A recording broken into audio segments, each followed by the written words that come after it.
Amados, queridos irmãos e ouvintes, como nós temos feito sempre pelas manhãs, através da Sara Brasil, é o nosso convite para que você esteja conosco nesta viagem maravilhosa, que é o projeto Semear 2020 para Israel. E nosso convite é para você apressar os seus passos, você que sonha pisar naquelas terras, se tornar aí uma testemunha ocular das verdades de Deus. Então, querido, se prepare, é junto à Tropical Turismo, que está ali na Rua 1, número 170, ali no setor central. Também o telefone à sua disposição, que é o 32 24 99 98. 32 24 99 98. Basta ligar lá e já dar o seu nome, buscar todas as informações e se preparar. Projeto Semear 2020. Nós programamos para 2020 exatamente para facilitar para você se programar para estar conosco. Tudo bem? Então estamos esperando por você. Como nós fazemos todas as manhãs, uma palavra do nosso Deus para o seu coração. E sempre tenho orado, Senhor, faça com que a palavra ali ministrada possa encontrar corações que possam ser receptivos à tua verdade, para que estas almas sejam alimentadas pelo Senhor, fortalecidas pelo Senhor. E baseado nisso, nós estamos lendo aqui em Filemon. Filemon, que fala deste escravo Onésimo, que foi gerado em prisões pelo apóstolo Paulo. E Onésimo era aquele escravo de Filemon. Não sabemos por qual motivo Onésimo foge e vai preso e encontra-se com o apóstolo Paulo, que prega o evangelho de Cristo Jesus para Onésimo, e ele se converte ao Senhor. Só que agora Onésimo teria que voltar para o seu senhor, Filemon. E Paulo, que conhecia muito bem a Filemon, escreve-lhe então esta carta. E a partir do versículo 8, ele diz o seguinte: pelo que ainda que tenha em Cristo grande confiança para te mandar o que te convém, Filemon, todavia, peço-te antes por caridade, sendo eu tal como sou, Paulo, o velho, e também agora prisioneiro de Jesus Cristo, peço-te por meu filho Onésimo, que gerei nas minhas prisões. E Paulo diz no verso 11, o qual noutro tempo te foi inútil. A tradução do nome de Onésimo é esse: inútil. Tu tornei a enviar, e tu torna a recebê-lo como ao meu coração. Eu gostaria de pegar este gancho aqui de Onésimo, este nome, que tem, como eu já falei, uma tradução que vai nos gerar esta palavra, que é inútil. Inútil. Encontramos Onésimo nesta condição, totalmente inútil, fugindo do seu senhor, sendo preso, e agora ele encontra-se com o apóstolo Paulo. Como eu disse, ele prega o evangelho, ele se converte. A partir daí, Onésimo deixa de ser inútil e passa a ser útil, diz o apóstolo Paulo, não somente para o apóstolo Paulo, mas útil também para o seu senhor, seu patrão, que era Filemon. Amados, queridos irmãos e ouvintes, não existe um sentimento pior do que se sentir inútil. Quando a pessoa assim se sente completamente inútil, ela fica paralisada, anestesiada. Ela não tem como realizar absolutamente nada, porque tudo que ela pretender realizar, ela vai ter este sentimento como se uma voz lhe dissesse em todo o tempo: você é inútil, você não serve para nada, você jamais irá conseguir alguma coisa nessa existência, quanto mais na outra. Enfim, você é um zero à esquerda. Quantas pessoas já não ouviram isso? Quantas pessoas já não foram feridas quando isto lhes foi dirigido? Inútil. E quantos talvez neste momento se sintam exatamente assim: eu sou inútil, não valho absolutamente nada. Mas o sentimento de inutilidade, ele é terrível, ele é maligno. E esse sentimento de inutilidade nos faz sentir, sabe como o quê, meu querido? Vou ler para você aqui em 2 Samuel, no capítulo de número 9. Olha o que diz a palavra de Deus. E disse Davi: há ainda alguém que ficasse da casa de Saul para que lhe faça bem por amor de Jonatas? E havia um servo na casa de Saul cujo nome era Ziba. E o chamaram que viesse a Davi, e disse-lhe o rei: és tu Ziba? Ele disse: seu servo. Disse o rei: não há ainda algum da casa de Saul para que eu use com ele de beneficência de Deus? Então disse Ziba ao rei: ainda há um filho de Jonatas, mas, em outras palavras, parafraseando aqui o versículo 3, ainda há um filho de Jonatas, mas é inútil. Ele é inútil porque ele é aleijado de ambos os pés. Foi isso que Ziba estava transmitindo para Davi. Ele é inútil. Há um filho de Jonatas aí, mas é totalmente inútil porque ele é aleijado de ambos os pés. Disse-lhe o rei: onde está? E disse Ziba ao rei: eis que está em casa de Maquir, filho de Amiel, em Lodebar. Então mandou o rei Davi e o tomou da casa de Maquir, filho de Amiel, de Lodebar. E vindo Mefibosete, filho de Jonatas, filho de Saul, a Davi, se prostrou com o rosto por terra e se inclinou. E disse Davi: Mefibosete? E ele disse: eis aqui o teu servo. E disse-lhe Davi: não temas, porque de certo usarei contigo de beneficência por amor de Jonas teu pai, e te restituirei todas as terras de Saul teu pai, e tu de contínuo comerás pão à minha mesa. E sabe qual foi a resposta de Mefibosete? Está no versículo 8. Então se inclinou e disse: quem é o teu servo, para tu teres olhado para um cão morto, tal como eu? É assim, queridos. É exatamente desta maneira que sentem muitas pessoas. Mefibosete, nós sabemos, quando a ama o tomou ainda pequenininho para fugir, ela tropeçou, caiu, e Mefibosete se feriu nos 2 pés e se tornou aleijado. A partir daí, nós podemos perceber quantas coisas Mefibosete, por certo, ouviu por ser aleijado dos 2 pés, colocando-o numa situação de inutilidade plena.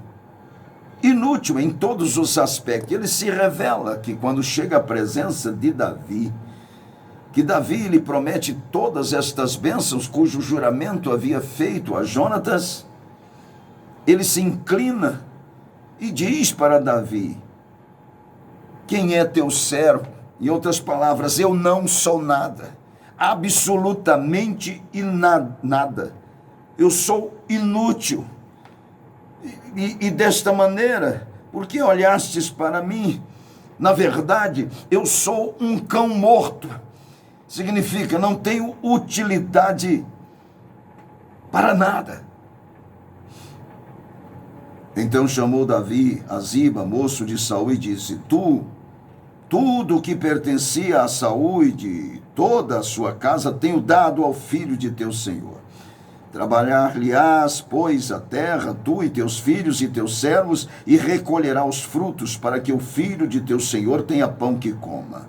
E Mefibosete, filho do teu senhor, de contínuo, comerá pão à minha mesa. É assim que Deus faz. É assim que Deus faz. É a bondade, a misericórdia, a graça do nosso Deus, falando sempre conosco o seguinte: você não precisa ter tal sentimento de inutilidade. Mesmo que as pessoas tenham infundido esse pensamento, com essa colocando assim numa situação como Mefibosete, um cão morto. São adjetivos que colocam na sua vida e que ficam impregnados, mas você não precisa aceitar tal adjetivo de inútil, porque para Deus você não é inútil. Há um potencial enorme na sua vida, e esse potencial foi plantado aí pelo próprio Deus, e Ele sabe como trabalhar esse potencial, e Ele sabe como fazer com que você saia desse marasmo de inutilidade, que é um sentimento que te aprisiona, para sentar na mesa com o Rei. Deus é maravilhoso demais. E Ele está falando com você, meu querido, minha querida. Você não é inútil. Impregnaram em sua vida esse sentimento. Bulinaram a sua vida o tempo todo. Mas Deus, que te criou e que te sustenta, conhece o potencial que Ele colocou em ti. Levanta a tua cabeça e diz para o Senhor: eis-me aqui. Senhor, com todo o meu sentimento de inutilidade, eis-me aqui. E tu verás o que Deus irá fazer. Por outro lado, querido, esse sentimento de inutilidade nos coloca também em lugares de opróbrio, em lugares de vergonha, em lugares de total constrangimento, em lugares de humilhação, onde nós retroalimentamos o mesmo sentimento de inutilidade. Isto aqui está muito claro, e eu gosto sempre de mostrar os textos bíblicos para deixar bem claro para os irmãos o que é isso. Olha onde a inutilidade colocou alguém: no lugar de opróbrio, de humilhação, ali onde sempre é retroalimentado o sentimento aí de inutilidade.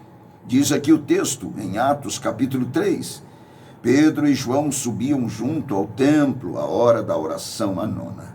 E era trazido um varão que desde o ventre de sua mãe era coxo, o qual todos os dias punham à porta do templo chamada Formosa para pedir esmola aos que entravam. Significa, alguém levava aquele coxo, colocava ali à porta do templo, um lugar de opróbrio, um lugar de vergonha, de humilhação.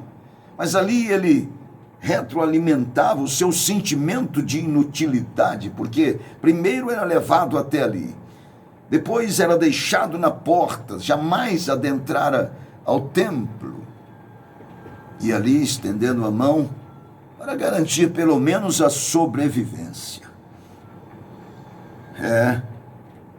Ele, vendo a Pedro e João que iam entrando no templo, pediu que lhe desse uma esmola.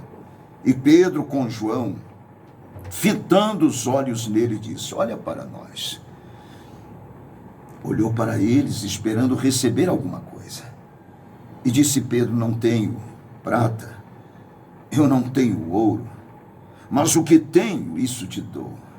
Em nome de Jesus Cristo, o Nazareno: levanta-te e anda. E tomando-o pela mão direita, o levantou, e logo seus pés e tornozelos se firmaram, e saltando ele, pôs-se em pé, e andou e entrou com eles no templo, andando e saltando e louvando a Deus. Alguém levou o inútil à porta do templo.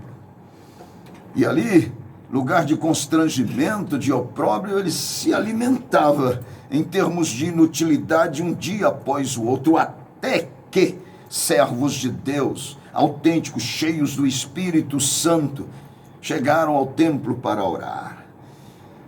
E a inutilidade estava ali à porta, estendendo as mãos, pedindo uma moeda. Diz a Bíblia que Pedro e João, fitando os olhos deles, diz: olha para nós, moço. Você está pedindo a moeda. Você quer garantir a sua sobrevivência nesta condição de inutilidade à porta do templo? Não tenho prata. Diz Pedro: não tenho ouro. Mas o que eu tenho eu te dou. E o que eu tenho vai remover você dessa indignidade, dessa inutilidade, desse opróbrio, desse constrangimento, e nunca mais você vai retroalimentar a sua inutilidade, porque a partir de agora a sua vida vai mudar. O que eu tenho eu te dou. Levanta-te. Levanta-te e anda. É impressionante ouvir essa afirmação com tanta autoridade do apóstolo Pedro. Mas aquele homem ainda estava como que escravizado pela sua inutilidade, ouvindo a ordem de Pedro em nome do Senhor. Ele não se levantou. A inutilidade é assim. Por mais que alguém chega e diz e profetiza e diz: levanta-te, ponha-te de pé, saia dessa indignação, dessa inutilidade, as pessoas parecem que desacreditam. Pedro tomou pela mão e o levantou. E a Bíblia diz que os seus pés se firmaram. E sabe o que ele fez? Do sentimento de inutilidade, ele salta de prazer, de alegria e de gozo e entra no templo, louvando, saltando e louvando a Deus. Entendeu, querido? O que Jesus faz?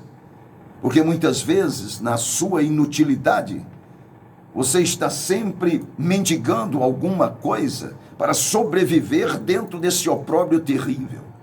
Mas Jesus não quer isso para a sua vida e nem te chamou para viver desta maneira.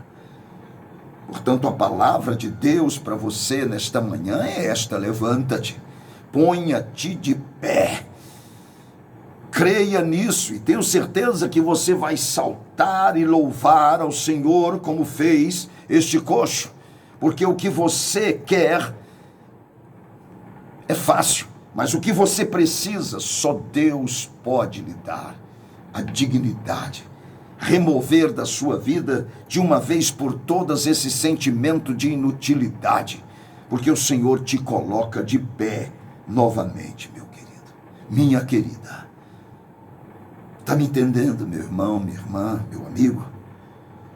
Deus muda radicalmente a vida daqueles que dão ouvidos a Ele. Você não é inútil. E mesmo que você retroalimenta aí essa sua inutilidade, Deus vai te levantar. E já está te levantando. Porque Ele te conhece, Ele te chama pelo nome. Foi Ele que te criou e sabe o potencial que você tem. As pessoas em sua volta não sabem. Mas Deus sabe. Deus sabe. E Ele quer remover você desse sentimento de inutilidade. Porque esta inutilidade, muitas vezes até nos leva a buscar alternativas onde nenhuma possibilidade existe. Você pode até ter tentado, buscando alternativas de prazer, ou quem sabe servindo alguém, ou tentando ser gentil para remover esse sentimento impregnado na sua vida de inutilidade, mas você não conseguiu. São alternativas, apenas alternativas. Lembra do tanque de Betesda? Totalmente inútil. paralítico, 38 anos. E Jesus o removeu daquele lugar e pediu que ele se levantasse, ordenando que tomasse a sua cama e fosse para a sua casa. E Deus o remove daquela condição de inútil. E ele vai para a sua casa, cheio de gozo e de alegria. Aí você diz para mim, mas eu é que vou te dizer agora. Só tem uma possibilidade desta inutilidade continuar. Só tem uma possibilidade, queridos.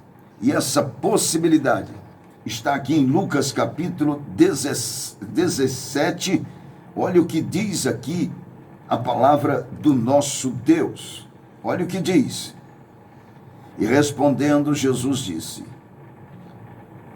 não foram 10 os limpos? E onde estão os 9? Lucas capítulo 17, a partir do versículo 7, me perdoe.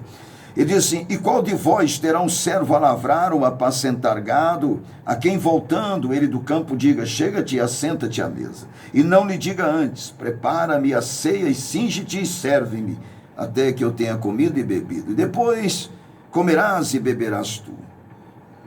Porventura, dá graças ao tal servo, porque fez o que lhe foi mandado? Creio que não. E olha o que diz o verso 10 do capítulo 17 de Lucas. É o único lugar onde essa inutilidade vai permanecer. Assim também vós, quando fizerdes tudo o que vos for mandado, dizei, somos servos inúteis, porque fizemos somente o que devíamos fazer. Nesta condição, a inutilidade tem que permanecer. Depois que fizermos tudo o que nos foi mandado fazer, temos que olhar para nós mesmos e dizer, sou um onésimo, sou inútil, porque fiz apenas o que me mandou fazer. Mas fora isso, querido, essa inutilidade não pode permanecer. E quem remove isso da sua vida é Jesus. Levanta-te, ponha-te sobre os teus pés, salte de gozo e de alegria, e entre na casa de Deus, sabendo que outrora fostes inútil, mas agora você é útil para o nosso Deus. Que o Senhor acrescente mais a sua vida e te abençoe. Até o nosso próximo encontro. Se até lá, Jesus não voltar.